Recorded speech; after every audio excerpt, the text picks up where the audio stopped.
오늘 주시는 하나님 말씀 신명기 8장 1절에서 10절까지 말씀입니다. 내가 오늘 명하는 모든 명령을 너희는 지켜 행하라. 그리하면 너희가 살고 번성하고 여호와께서 너희의 조상들에게 맹세하신 땅에 들어가서 그것을 차지하리라. 네, 하나님 여호와께서 이 40년 동안에 내게 광야길을 걷게 하신 것을 기억하라. 이는 너를 낮추시며 너를 시험하사 내 마음이 어떠한지 그 명령을 지키는지 지키지 않는지 알려 하심이라. 너를 낮추시며 너를 줄이게 하시며 또 너도 알지 못하며 내 조상들도 알지 못하던 만나를 내게 먹이신 것은 사람이 떡으로만 사는 것이 아니요 여호와 입에서 나오는 모든 말씀으로 사는 줄을 내가 알게 하려 하심이니라. 이 40년 동안에 내 의복이 헤어지지 아니하였고 내 발이 부르트지 아니하였느니라. 너는 사람이 그 아들을 징계함 같이 내 하나님 여호와께서 너를 징계하시는 줄 마음에 생각하고 내 하나님 여호와의 명령을 지켜 그의 길을 따라가며 그를 경외할지니라. 내 하나님 여호와께서 너를 아름다운 땅에 이르게 하시나니 그것은 골짜기든지 산지든지 시내와 분천과 샘이 흐르고 밀과 보리의 소산지요 포도와 무화과와 석류와 감람나무와 꿀의 소산지라. 내가 먹을 것에 모자람이 없고 내게 아무 부족함이 없는 땅이며 그 땅의 돌은 철이요 산에서는 동을 캘 것이라. 내가 먹어서 배부르고 내 하나님 여호와께서 옥토를 내게 주셨으므로 말미암아 그를 찬송하리라. 아멘. 오늘 신명기 8장 말씀 읽었습니다. 신명기는 이제 광야 생활을 마무리하고 가나안 입성을 목전에 두었을 때 모세가 백성들에게 했던 마지막 설교 세 편이다 그랬습니다. 때문에 신명기를 보면은 지난 40년간의 광야 생활, 지난 과거를 돌아보면서 또 앞으로 가나안에 들어간 미래는 어떻게 살아야 할까, 이것을 아주 절절하게 당부하는 모세의 그런 마음이 담겨 있습니다. 오늘 본문에 보니까 너희는 하나님 명령을 지키고 하나님이 경외해야 너희가 가나안에서 번성하며 살 수 있으리라 말을 해요. 그 근거가 뭐냐? 지난 40년간의 광야 생활을 보라 이겁니다. 광야 생활 했던 것을 다 지켜봐라. 우리가 정말 고생도 많이 했고 어려움도 많이 있었지만은 하나님 다 인도하시고 우리를 다 채워주시고 역사하시는 거 아니냐. 하나님만 바라보는 자에게는 말하자면 광야에서도 길을 내시고 사막에도 강을 내시는 분이 하나님인 걸 너희가 믿는다면 가나안에 가서도 하나님만 바라보고 살아라, 그 얘기를 하는 것이죠. 2절 이하에 보면 40년 동안 광야길을 걷게 하신 것을 기억하라. 이는 너를 낮추시며 이랬어요. 우리를 교만한 마음을 낮추시고 너를 시험하사 명령을 지키시는지 알게 하려 하심이라. 하나님 말씀에 순종하는지를 봤다는 거예요. 내 조상들도 알지 못하는 만나를 먹이신 것은 사람이 떡으로만 사는 것이 아니요 여호와의 입에서 나온 말씀으로 사는 줄 알게 하려 하심이라.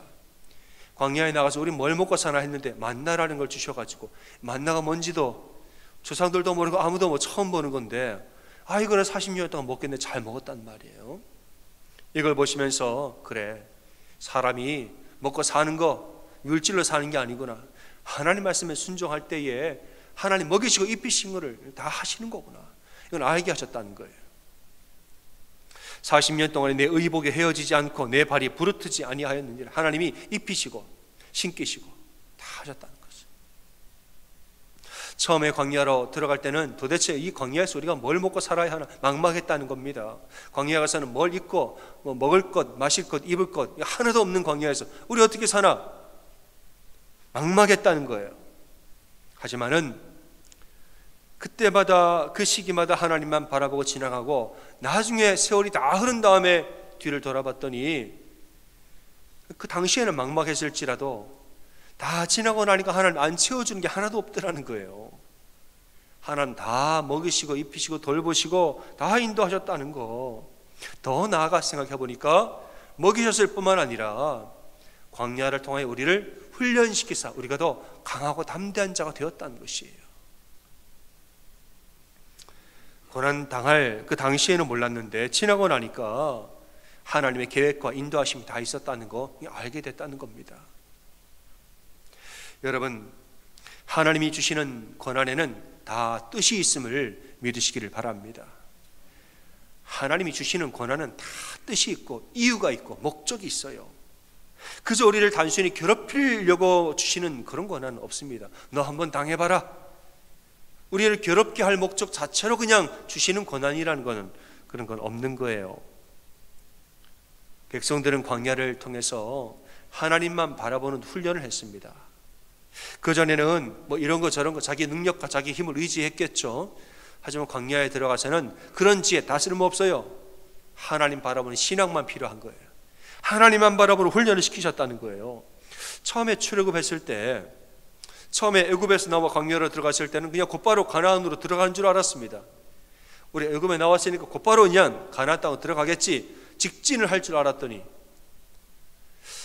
출애굽을 하고 한 1년 혹은 2년간의 백성들을 가만히 보니까 신앙이 전혀 준비가 안 됐습니다. 가나안 땅에 들어갈 준비가 하나도 안 된 거예요. 신앙이 그렇게 단단하지가 않아요. 뭐 기적을 보면 좋아했다가 또 고난이면 또 금방 불평을 하고, 하나님 만나면 두려워서 막 엎드렸다가 돌아서면 또 금방 금송아지를 만들어버리고, 신앙이 좋을 때는 좋고 싫으면 싫고, 손바닥 뒤집듯이 신앙이 뒤집히는 걸 보면서 하나님이 연애는 저 상태로 들어가면 가나안에 못 들어간다. 저렇게 믿음 없는 하나님 백성이 믿음이 없으면 그건 하나가 못 되죠.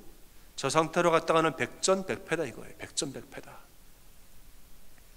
그래서 광야에 40년간 하나님만 바라보는 신앙 안에서 하나 되는 훈련, 신앙 안에서 자기 욕심과 내 생각을 바라보지 아니하고 하나님만 바라보고 하나님 안에 모든 백성이 한 마음으로 뭉쳐지는 순종하는 훈련, 하나님이 이거 시키셨다는 것이에요.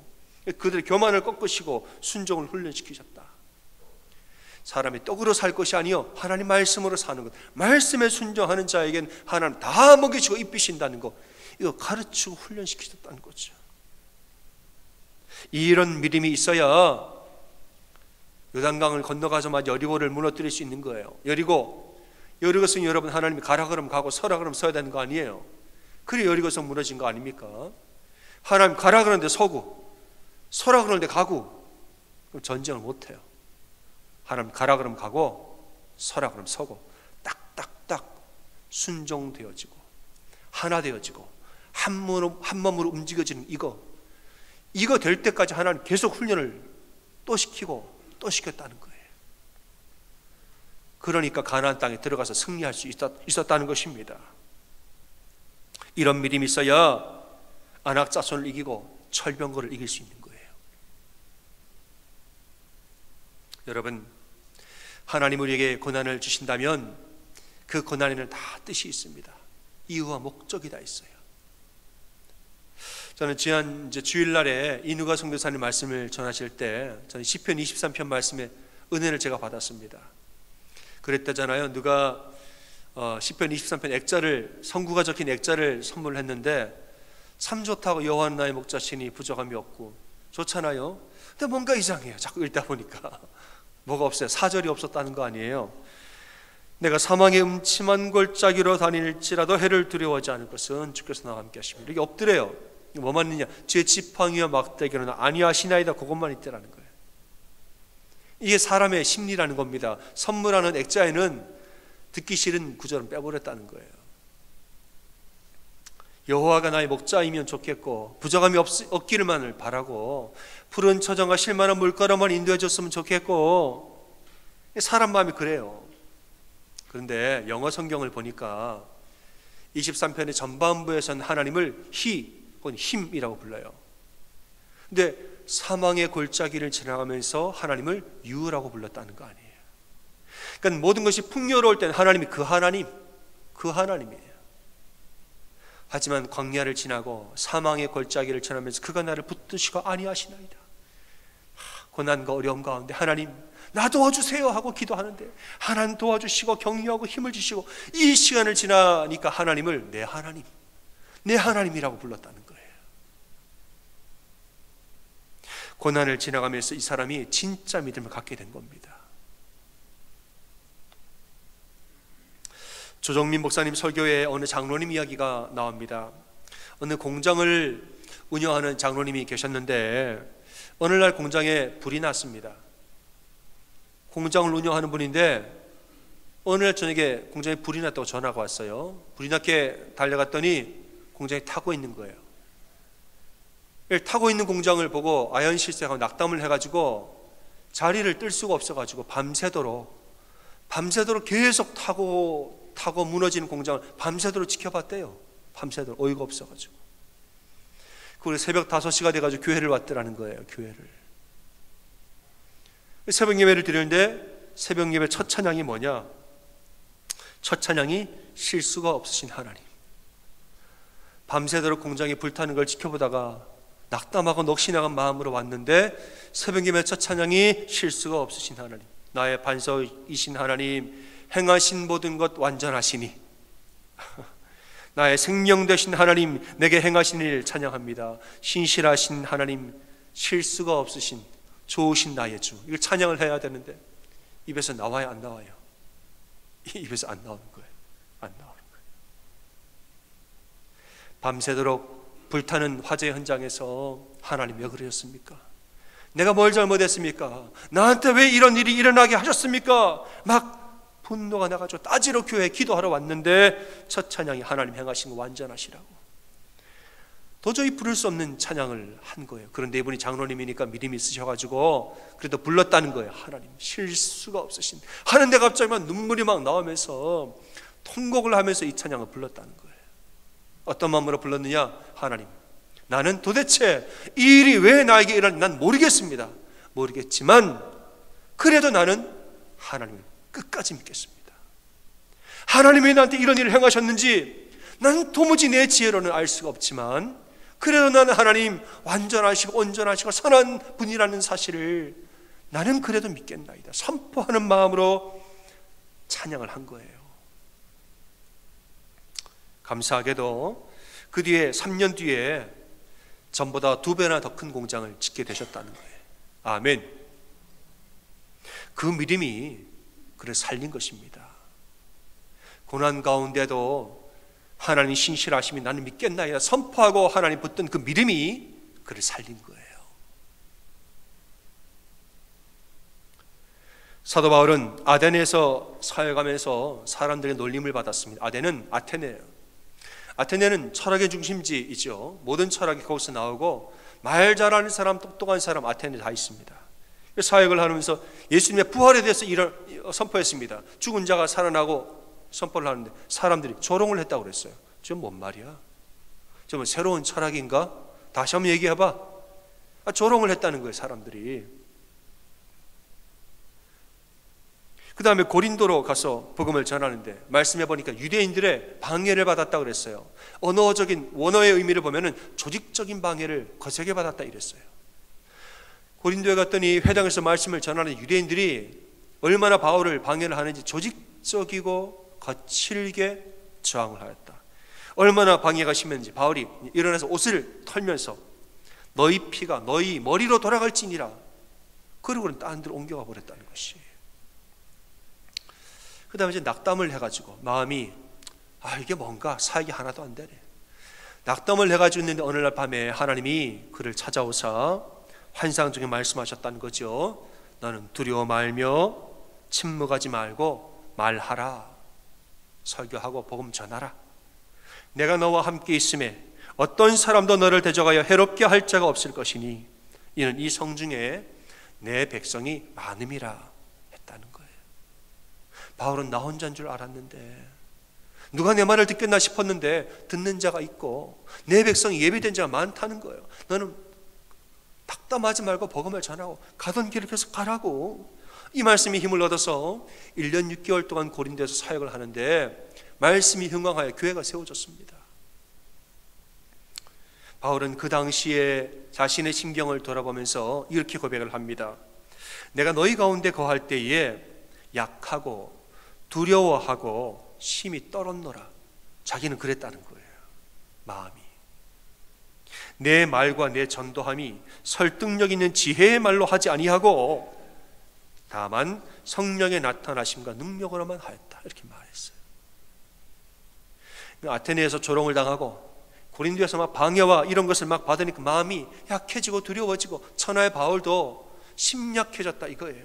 하지만은 하나님 말씀을 들으니까 깨달은 바가 뭐냐? 그래, 사역은 내 힘으로 하는 거 아니지. 내 말의 지혜와 내 말의 지식으로 하는 것 아니고 나의 힘으로 사역하는 거 아니지. 성령의 능력을 하는 것이지. 하나님의 인도하심으로 하는 것이지.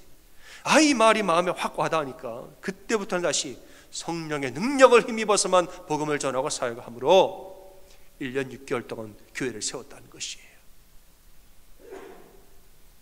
여러분, 사람이 한창 잘 나갈 때는 자기 힘을 의지합니다.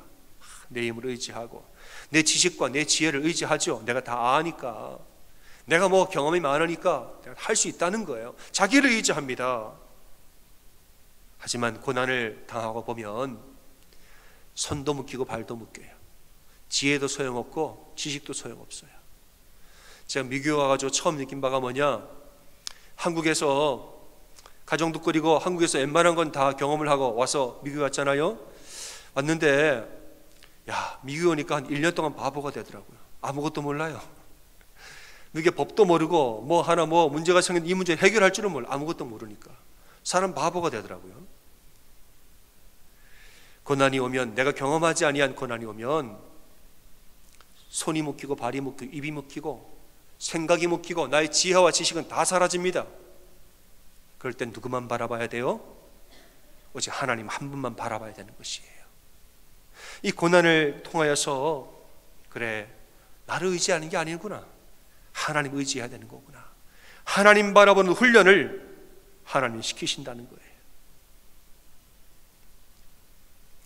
여러분, 인생은 내 힘으로 사는 것 아닙니다.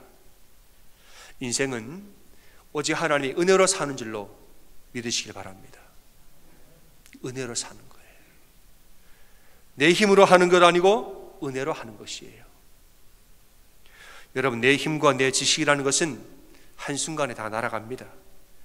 고린도전서 4장을 보면은 너희는 집을 지을 때 나무나 풀이나 짚으로 털을 닦지 말라 이랬어요. 왜냐? 불시험이 오면 나무나 짚이나 풀은 한순간에 다 타버린다는 것이에요. 너희는 금이나 은이나 보석같이 타지 아니할 것으로 너희 털을 닦아야 하는데 그 터가 바로 예수 그리스도라고 말하는 것입니다. 예수 그리스도는 영원히 사라지지 아니할 우리 인생의 터가 되신다는 겁니다. 고난당하는 것이 왜 유익이냐? 불시험이 오면 쓸모없는 거 다 태워 사라져버리게 합니다. 나의 자랑들, 나의 지식들, 나의 교만함들 불시험은 전부 다 타버려요. 그럼 뭐만 남느냐? 내 안에 있는 믿음밖에 안 남습니다. 하나님 믿는 믿음밖에 안 남아요. 욥이 동방의 의인이요 큰 부자였습니다. 모든 사람 존경받았습니다. 근데 하나님 치시니까 한순간에 모든 것이 다 사라져버렸어요. 불시험이 오니까 한순간에 다, 한날 한시에 다 사라져버렸습니다. 뭐만 남았느냐? 병든 육체, 그리고 그 안에 있는 하나님 믿는 믿음, 그거밖에 안 남았어요. 아내도 남편을 저주하고 몸도 아프고 재산도 없고 남은 거라고는 하나님을 신뢰하고 바라보는 믿음, 그거 하나밖에 안 남았습니다. 하나님이 그 믿음 하나를 보시고 끝까지 그가 하나님을 신뢰하고 하나님께 엎드려 기도함으로 나중에는 전보다 더 큰 축복을 욥에게 허락하신 것을 믿으시기 바랍니다. 여러분, 인생은 우리 힘으로 사는 것 아니에요. 내 지혜와 내 능력 사는 거 아니에요. 그건 불시험 오면 다 사라져 버립니다. 인생은 하나님 바라보는 믿음으로 사는 것이에요. 고난은 그것을 훈련하게 하는 통로이고요. 여러분, 우리 인생에 고난을 당할 때 여러분 너무 두려워하지도 말고 너무 놀라지도 마시기 바랍니다. 고난을 당하는 그 시간은 힘들겠죠. 하지만은 이 과정을 통해 우리 하나님만 바라보고 이 불시험이 오면은 시험과 내 힘과 내 지식은 다 타버리고 하나님 믿는 믿음만 남아요. 이때 여러분 낙담하지 말고 살아계신 하나님 한 분만 붙들고 이겨내세요.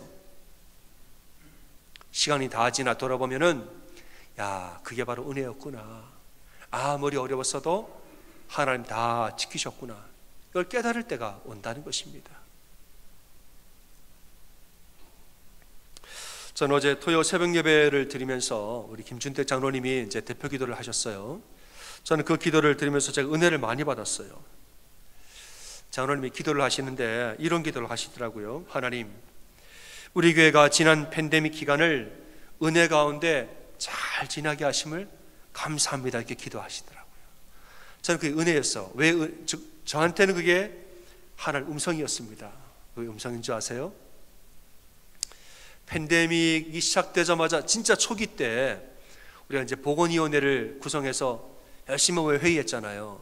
정말 초기 때 보건위원회 회의를 하고 이제 장로님 기도를 맞춰주세요 하고 장로님 대표 기도하시는데 이렇게 기도하신 적이 있어요. 하나님, 우리에게 지혜 주사 팬데믹을 잘 대처하게 하시고 이때를 다 지난 후에 그 기도를 하셨어요. 이때를 다 지난 후에 돌아보면서 우리가 정말 잘하였구나라고 말하게 해주십시오라는 기도를 하신 적이 있어요. 근데 제가 그 기도가 그 순간 제 마음에 팍 들어와가지고 제 기도 제목이 돼버렸어요. 맞습니다, 하나님. 장로님의 기도처럼 그때는 팬데믹 얼마나 갈지 우리는 알 수 없었죠. 뭐 3년일지 5년일지 그거 어떻게 알아요? 모르죠. 초기니까. 이 팬데믹이 몇 년에 걸쳐 일어날지 우리는 모릅니다. 모르지만 끝까지 계속 하나님을 신뢰하고 끝까지 우리에게 지혜를 주시사 다 지난 후에 뒤를 돌아볼 때 우리 정말 잘했다라고 말하게 우리를 도와주십시오라고 같이 기도했어요. 그리고 어제 장로님이 기도하시는데 이제는 팬데믹 끝났죠, 그죠? 끝났다고 봐도 과언이 아닌데 그 기도를 다 하시더라고요. 지난 날을 돌아보니까 참 잘하였다. 저는 그 기도를 듣고 저한테는 하나님 음성이었어요. 참 제가 감사했습니다. 여러분, 팬데믹 3년을 지나면서 정말 한창 어려울 때는 주여 주여 기도하면서 지냈습니다. 여러분, 이 본당이 텅 비어가지고 제가 카메라 놓고 저랑 둘이서 제가 카메라 보면서 설교한 적도 많아요. 밤새도록 이거 뭐 혼자 다 오지 말고 나 혼자 할 테니까 오지 말라고, 뭐 방송실에 뭐가 안 돼가지고 뭐 뛰어다니고 땀나고, 설교 녹화가 한 2시나 끝났어요. 그리고 집에 와서 편집하고 뭐 하는데 밤샜어요 막. 그리고 아침에 방송을 하는데 어떨 때는 뭐가 안 나오고 막 그랬잖아요. 막 그런 때를 지나갈 때마다 매주 매 시간마다 주여 주여 주님 주님 기도하게 하시고 주님 바라보게 하시고 힘 주시옵소서. 나의 지혜가 아니에요. 그는 하나님 은혜죠. 이렇게 지난 3년을 지나왔는데 다 지나고 돌아보니까 모든 것이 하나님 은혜입니다. 하나님 우리를 다 지키시고 인도하신 줄로 믿으시기 바랍니다. 마찬가지입니다. 올해 2023년도 보니까 우리에게 참 바쁜 한 해인 것 같습니다. 제가 올해의 스케줄을 이렇게 쭉 보면서 여러 일들이 겹쳐도 이렇게 많은 일이 한꺼번에 겹칠 수가 있나 싶어요. 올해는 정말 복잡한 해입니다. 너무 많은 일들이 일어나고 있어요. 그런데 여러분, 제 마음에 어떤 마음이 있느냐? 염려하지 마라, 이런 마음이 있어요. 너희는 너무 염려하지 말고 너무 걱정하지도 마라. 기도하면서 한 걸음 한 걸음 하나님과 함께 동행하며 나아가면 얼마든지 할 수 있는 줄로 믿으시기 바랍니다. 중요한 것은 우리가 한 마음 되어서 기도하는 거, 믿음 안에 하나 되는가, 이게 핵심이에요. 예수님이 승천하시고 하늘로 올라가신 다음에 제자들은 예루살렘에 두 번째로 다시 남겨지게 됐습니다. 예수님 올라가시면서 내가 나중에 다시 오리라고, 곧 올 건데 그때가 언제인지 몰라요. 주님 언제 오시나? 이제 우리가 남겨졌는데 우리는 이제 어떻게 하나? 막막한 마음이 있었겠죠. 그때 제자들이 뭐 했습니까? 마가의 다락방에 모여서 더불어 마음을 같이 하여 간절히 기도하였더라, 이렇게 말했어요. 예수님 승천하시고 우리끼리 남겨졌는데 이제 뭘 하지? 어떻게 하지? 어디서 뭘 어떻게 해야 돼? 막막한 가운데 마가의 다락방에 모여서 더불어 마음을 같이 하여 간절히 기도하니 성령의 놀라운 역사가 임하고 초대교회가 시작이 된 겁니다. 그때는 힘들었겠죠. 그때는 워낙 방해가 많고 핍박이 심하니까 그때 당신이 힘들었겠죠. 그런데 힘드니까 얼마나 기도를 열심히 했는지 몰라요. 그리고 시간이 지나서 그때를 되돌아보니까 힘들기는 힘들었지만 은혜는 그때가 제일 많았다는 거예요. 우리의 신앙은 그때가 제일 뜨거웠다는 거예요. 그렇게 우리가 돌아볼 때가 오는 것입니다. 여러분, 우리 교회도 그렇고요. 여러분의 가정과 여러분의 사업과 직장들, 여러분의 인생 전부 다 마찬가지입니다. 여러분, 고난이 왔다고 너무 놀라지도 말고 너무 걱정하지도 말고 오직 기도하고 주님만 바라보는 우리가 되기를 소원합니다. 하나님 살아계심을 믿고 여러분 믿음으로 나아가셔도 됩니다. 그래서 믿음으로 승리하는 여러분 다 되시기를 주님의 이름으로 축원합니다. 아멘.